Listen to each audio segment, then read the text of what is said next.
സുഖമാണോ എല്ലാവർക്കും? ഞങ്ങളിവിടെ യജ്ഞേശ്വര അമ്പലത്തിൽ വന്നു. അന്ന് ഒരു പ്രാവശ്യം ഞാനിങ്ങനെ ഇവിടെ വന്നിരുന്നതും ഒക്കെ ആയിട്ട് ഇങ്ങനെ വീഡിയോ ഇട്ടായിരുന്നു. ഇടയ്ക്ക് വെച്ചൊക്കെ ഇവിടെയൊക്കെ ഭയങ്കര ഇത് ഭാരപ്പുഴയുടെ സ്ഥലങ്ങളൊക്കെയാണ്.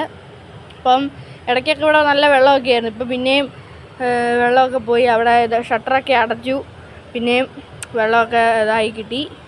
ഇതാ വെള്ളിയാങ്കല്ല് പാലം, എൻ്റെ അപ്പുറത്ത് കാണുന്നത് പാർക്ക്. ഇവിടെ ഒരെണ്ണം മാത്രം തുറന്നിട്ടിട്ടുണ്ട്, അതുകൊണ്ട് ഇച്ചിരി ഒരു വെള്ളമുണ്ട്. അപ്പം അച്ഛൻ ഇവിടെ കുളിക്കാൻ പോവാണ്.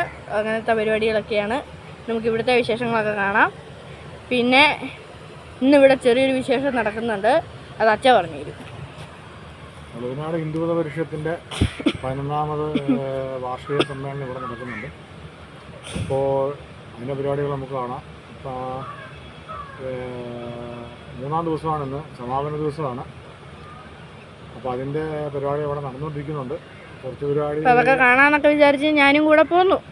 അപ്പോൾ നമുക്ക് അതും കൂടി കാണാം. അത്രേ ഉള്ളൂ, ശരി.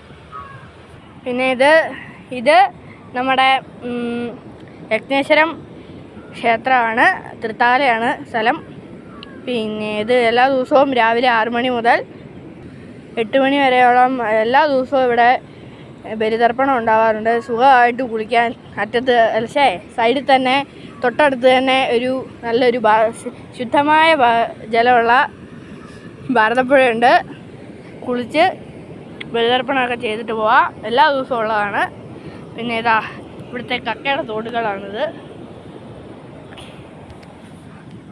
വരണം കേട്ടോ ആരെങ്കിലുമൊക്കെ ഇവിടെയൊക്കെ. ഞാൻ ഈ വീഡിയോ ഇട്ടാൽ മാത്രം പോരാ, പറയുന്ന സ്ഥലങ്ങളിലൊക്കെ വരികയും കൂടെ വേണേ.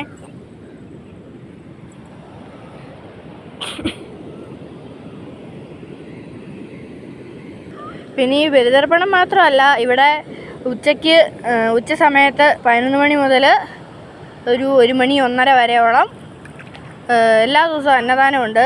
വിശേഷ ദിവസം മാത്രമല്ല, അതാണ് ഈ ക്ഷേത്രത്തിൻ്റെ പ്രത്യേകത. എല്ലാ ദിവസവും ഇവിടെ അന്നദാനമുണ്ട്.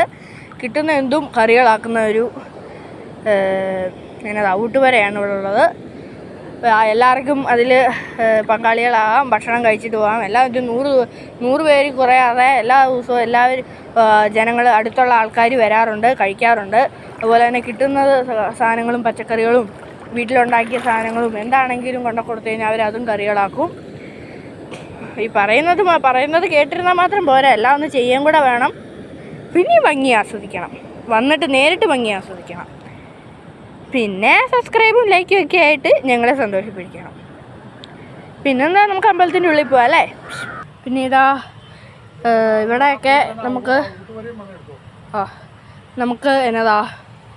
ബലിതർപ്പണം ചെയ്യാൻ വേണ്ടിയിട്ടാണ് ഈ പടികൾ.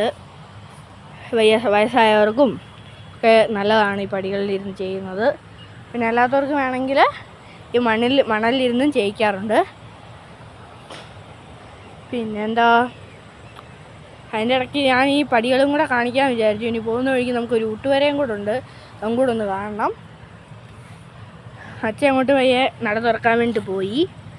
അപ്പോൾ ഇന്ന് നമുക്ക് അമ്പലത്തിൽ പോവാം.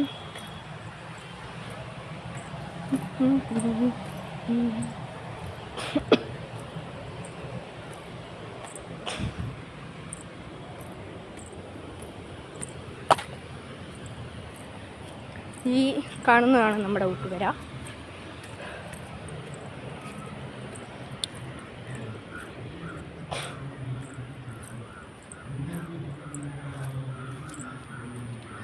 ഇവിടെ ഇരുത്തി ചിലപ്പം ഭക്ഷണം കൊടുക്കാറുണ്ട്. ഇതിൻ്റെ ഉള്ളിലാണ് മിക്കവാറും ഒക്കെ ഭക്ഷണം കൊടുക്കാറ്. പിന്നെ ആൾ കൂടുവാണെങ്കിൽ പുറത്തും കൊടുക്കും.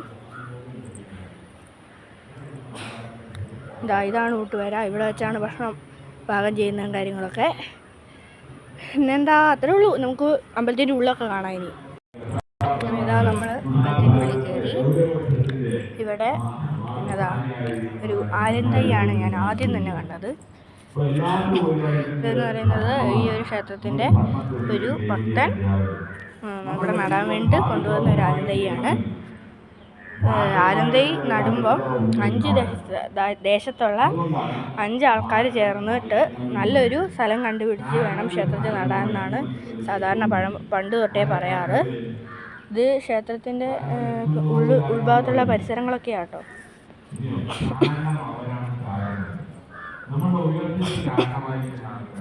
ശിവനും വിഷ്ണുവാണ് പ്രധാന പ്രതിഷ്ഠ.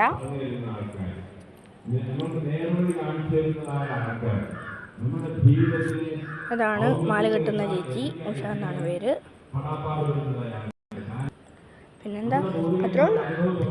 ഇനി നമുക്ക് പിന്നെ ഇവിടുത്തെ പരിപാടികളും ഉള്ളിലുള്ള സംഭവങ്ങളും, ഉള്ളിലല്ല പുറത്തുള്ള പരിപാടികളും പ്രഭാഷണവും കാര്യങ്ങളൊക്കെ കേൾക്കാം. പുറത്തു പോയാലോ? ഇത് യാത്രയുടേതാണ്. നമുക്ക് ആരിൻ്റെ സ്ഥലത്തോട്ട് പോകാം. സ്ത്രീ എന്ന് പറയാൻ സീത അഗ്നി പോലെ പരിശുദ്ധമാണ്. വേണ്ടവൾ പറയും സീതയാകുന്ന ഒരു കഥാപാത്രം ഉള്ളിടത്തോളം കാലം ഇതാണ് നമ്മുടെ ആലിൻ്റെ ഭാഗങ്ങള്. ഇതുപോലെ തന്നെ കറങ്ങൾക്ക് ശേഷം അവിടെ ഇരിക്കുന്ന തൈയും ഇതുപോലെ തന്നെ ഒരു ഇതായിട്ട് മാറുമായിരിക്കും. ഭാഗവതത്തെ അനുകരിപ്പിക്കാൻ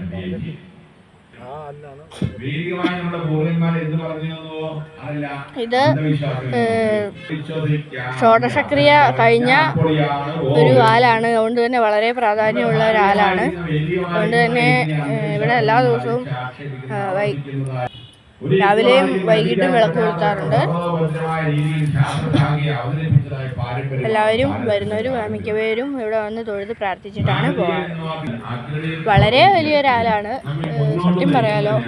ഇതിൻ്റെ ഞാൻ ചുമ്മാ തള്ളുമല്ല, ഇത് കാണുമ്പോൾ തന്നെ നിങ്ങൾക്ക് അറിയാമായിരിക്കും.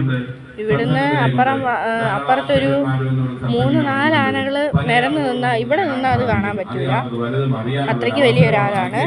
അപ്പം ഈ ഒരു ആലിൻ്റെ വലുപ്പവും ഒക്കെ നിങ്ങൾക്ക് മനസ്സിലായി കാണും. പിന്നെ അതുപോലെ തന്നെ അമ്പലത്തിൻ്റെ പ്രത്യേകതകളും ഒക്കെ മനസ്സിലായി കാണും. പിന്നെന്താ, നമുക്ക് നാഗദൈവങ്ങളുടെ അടുത്തോട്ട് പോകാം. അവിടെ എനിക്ക് നാഗദൈവങ്ങളുടെ അവിടെ വീഡിയോ എടുക്കാൻ പാടുണ്ടോ എന്ന് എനിക്കറിയത്തില്ല. ഞാൻ അച്ഛയോട് ചോദിച്ചിട്ട് എടുക്കാൻ പറ്റുമെങ്കിൽ ഞാൻ എടുക്കാം.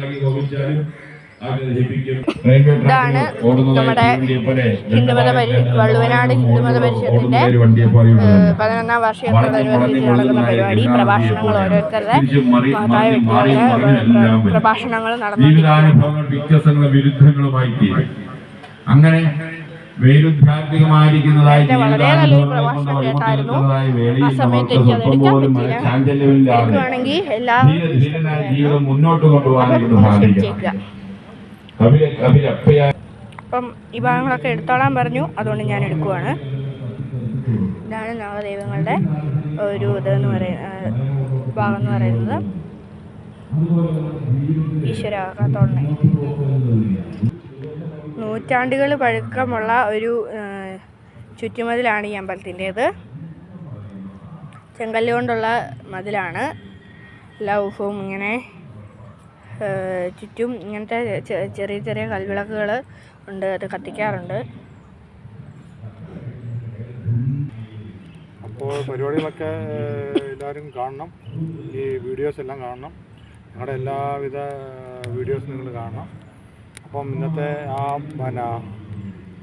വീഡിയോസും കാര്യങ്ങളൊക്കെ നിങ്ങൾ കണ്ടിട്ട് അഭിപ്രായം കാര്യങ്ങളൊക്കെ പറയണം. പിന്നെ സബ്സ്ക്രൈബ് ചെയ്യണം, വേണ്ട സപ്പോർട്ടൊക്കെ ചെയ്യണം. അപ്പോൾ എല്ലാവർക്കും വീഡിയോ ഇഷ്ടപ്പെടുമെന്ന് വിചാരിക്കുന്നു.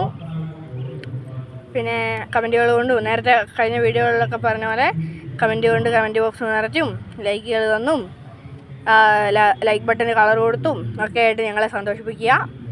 ഇനിയും ഓരോരോ അമ്പലങ്ങളുടെയും യാത്രകളുടെയും ഞങ്ങളുടെ വീട്ടിലെയും വിശേഷങ്ങളൊക്കെ ഇനി പുറകെ വന്നോളൂ. ശരി, ടാറ്റ, ബൈ.